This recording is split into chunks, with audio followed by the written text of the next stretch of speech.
So today we have 3 student lectures. Unfortunately, you will see on the program that there are actually 4 names. Unfortunately, Chao Wang could not make it, so we'll just have three talks this afternoon. And so the first talk that we're going to hear from is from Christina Lee. Christina is a PhD candidate advised by Matt Cannon, and we heard from Matt earlier in the conference, and she's in the Department of Chemistry at Stanford University. She received a BA in Chemical and Physical Biology from Harvard University and is now here at Stanford. And so Christina will talk on CO2 and CO reduction on oxide-derived copper.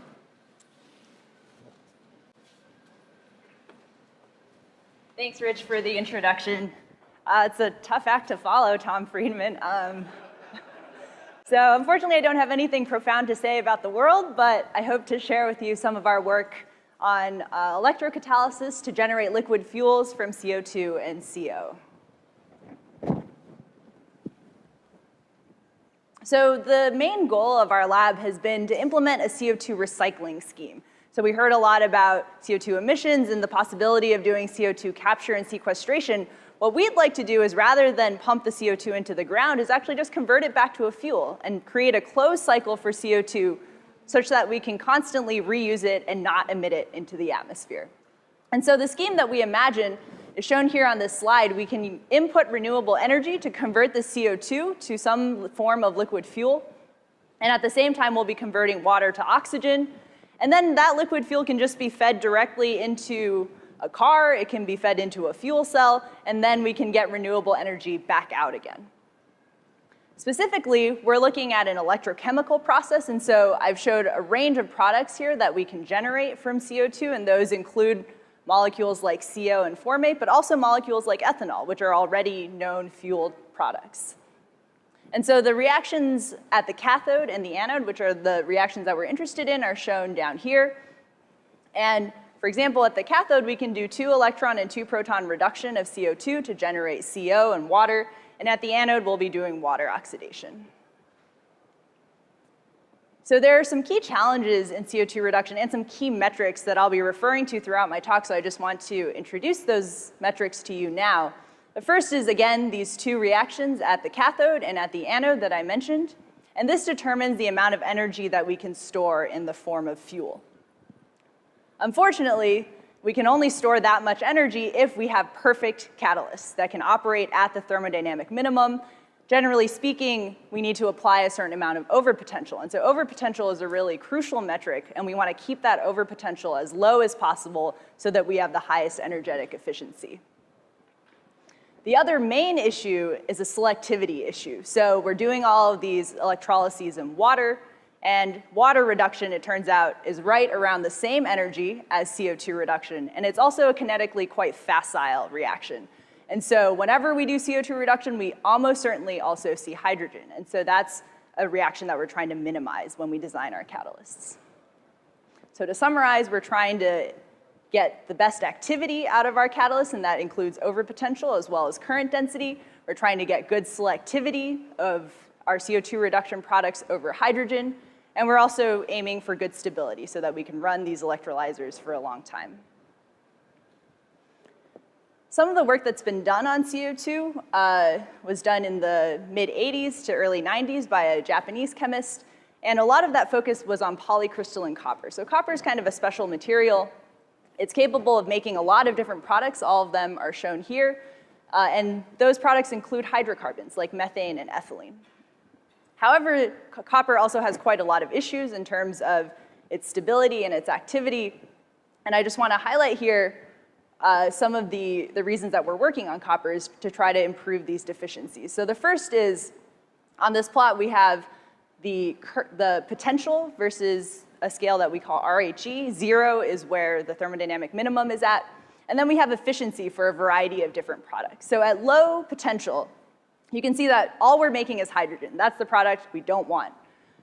However, as you ramp up the potential, the hydrogen starts to go down, and we start to see some of these other products, including CO and formate, and then you ramp up the potential a little bit more, and you see ethylene and methane, which are our target products. So what we sought to do was to improve the performance of copper by lowering that overpotential towards the products that we want by making nanostructured materials. And so our synthetic method is very, very simple. We start with that bulk copper foil, whose activity I just showed.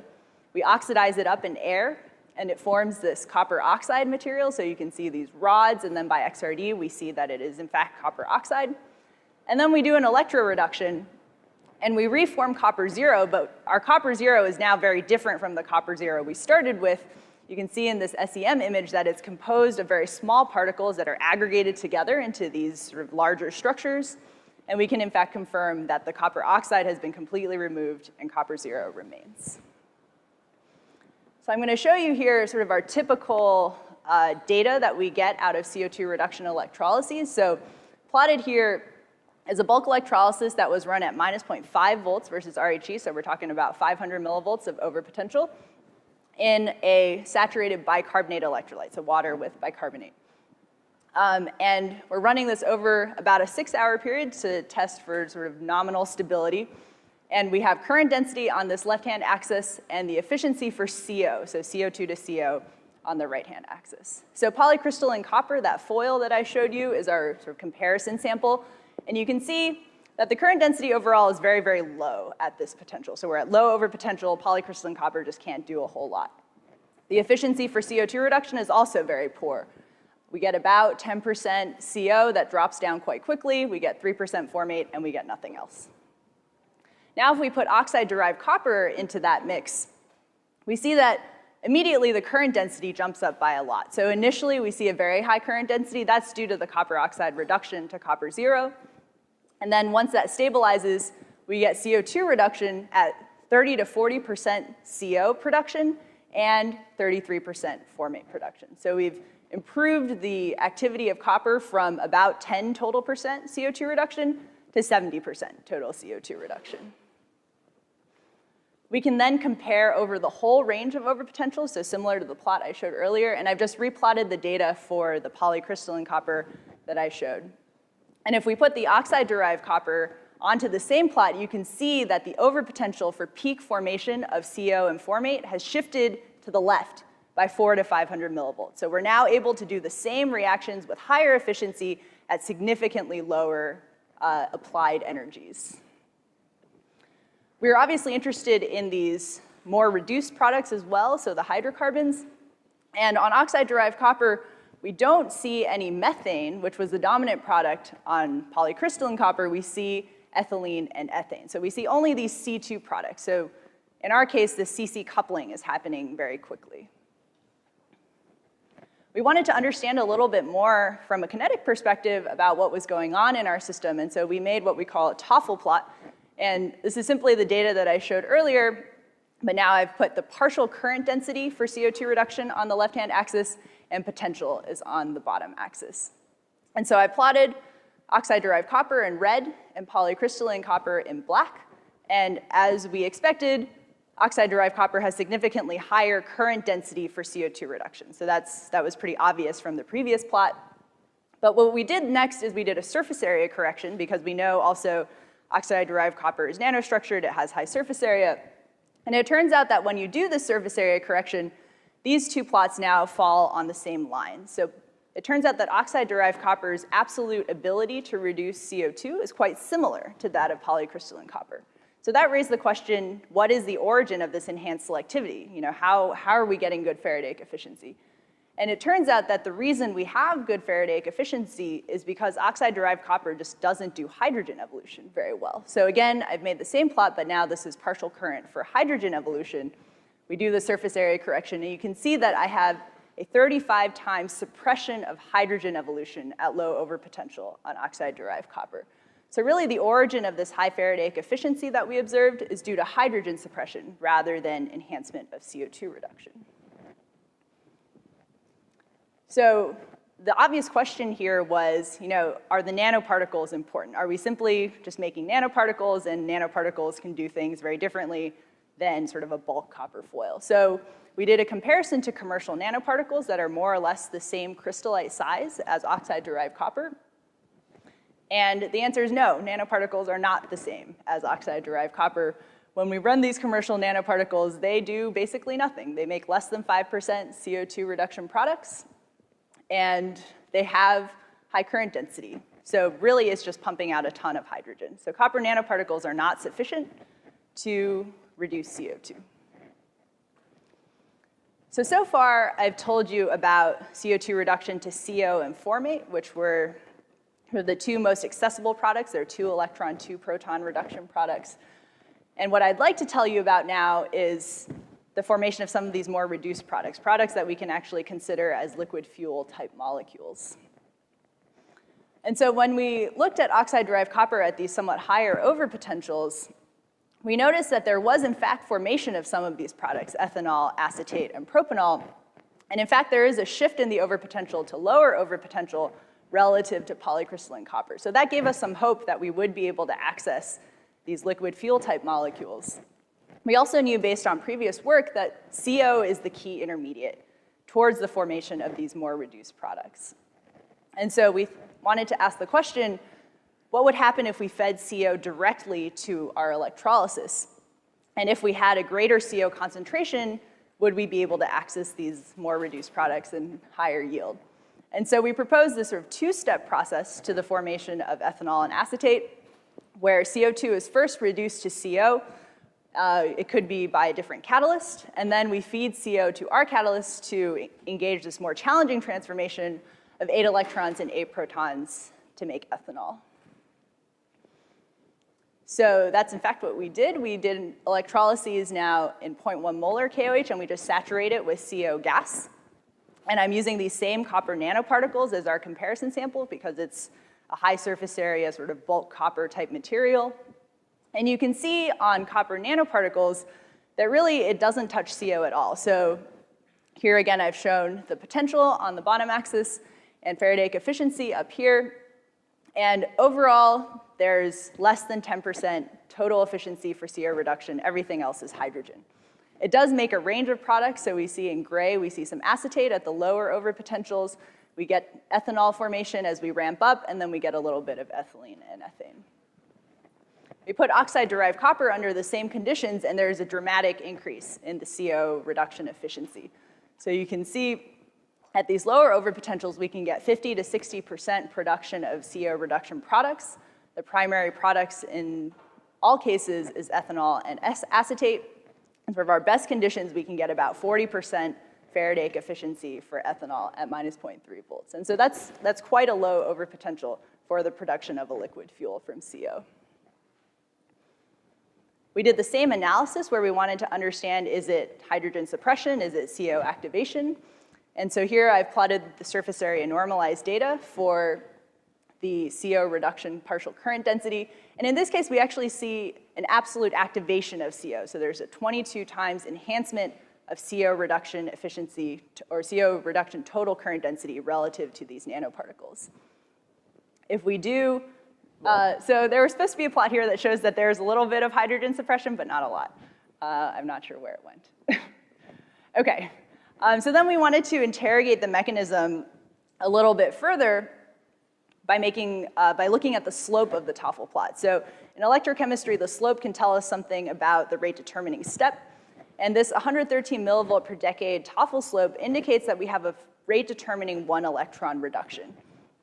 And that 1 electron reduction can take a number of forms. We don't know exactly what's going on, but we hypothesize that it could either be an electron coupled with a proton transfer or an electron coupled with another CO coupling to form that CC bond.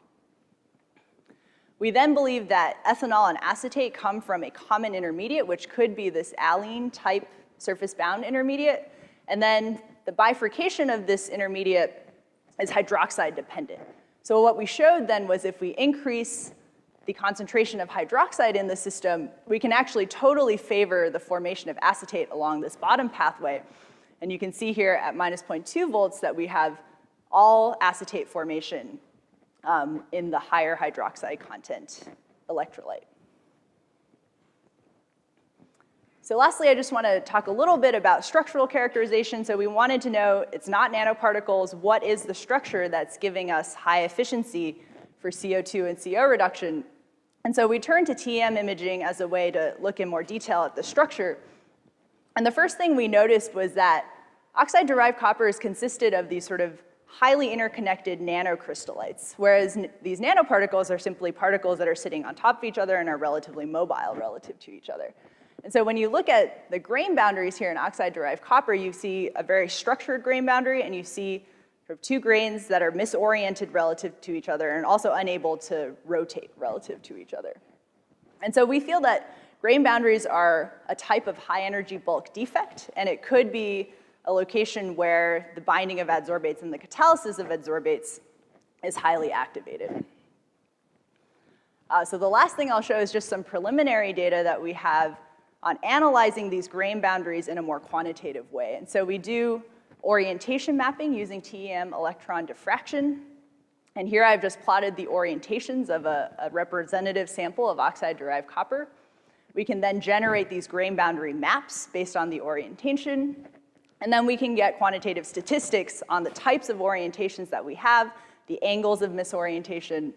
And so we're now working up this data and trying to collect sort of a statistical amount of data to really say for sure, is the grain boundary an important aspect of this catalysis? And the one sort of interesting thing that we've observed so far is that there's a very high density of a special type of boundary called a twin boundary in our materials that is not present in this just like randomly statistically oriented grain boundary distribution. So in summary, we've shown that we can do this two-step processing to make ethanol from CO2. We've identified possibly an interesting surface site at grain boundaries for this CO2 reduction reaction. And we've also seen that suppression of hydrogen evolution is a really important mechanism for catalyzing CO2 reduction with high efficiency. So in the future, we have a lot, I guess I'm pretty out of time, but we have a lot of really exciting stuff going on in our lab where we're trying to characterize the CO binding strength, we're trying to characterize the structure, and we're also trying to synthesize new materials sort of based on some of these principles to try to get even better catalysts and to optimize different pathways for CO2 reduction. So I'd like to thank my advisor who is here, as well as all of my lab mates who have worked with me on this project, and then all of the collaborators that helped us with the TEM work, as well as some other in situ studies that we're doing. And of course, the funding, including GSEP, for this project. I'm happy to take any questions.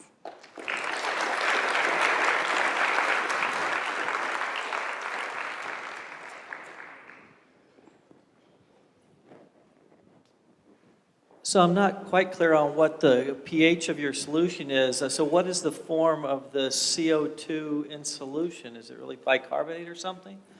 So for CO2 reduction, we run everything at pH 7. And so CO2 is dissolved. So there is CO2 in the form of bicarbonate, but there is also about 30 millimolar dissolved CO2 in the solution. And so we think that we're acting on that 30 millimolar dissolved CO2, not on the bicarbonate directly.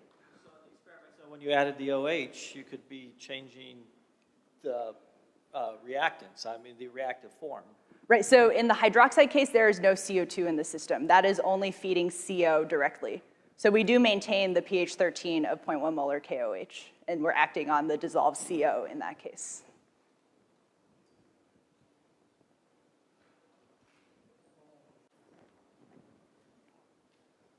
Hi, Christina. I was wondering if you could explain more about what these twin boundary is and if you have any hypothesis of why that just like changes the behavior of your surface so much. So I guess it's known that sort of grain boundary surfaces, so grain boundaries are bulk defects, but when they interact with the surface, you can get a very different structure sort of locally at the grain boundary. And so it's actually been observed by TEM that normally you have FCC copper, but at the sort of intersection of two grains, you can end up having like an HCP type structure where it's just like totally randomly oriented. So we think that sort of just accessing these totally different lattice parameters in the vicinity of the grain boundary can activate CO binding, for example. And that's something we're trying to study more now.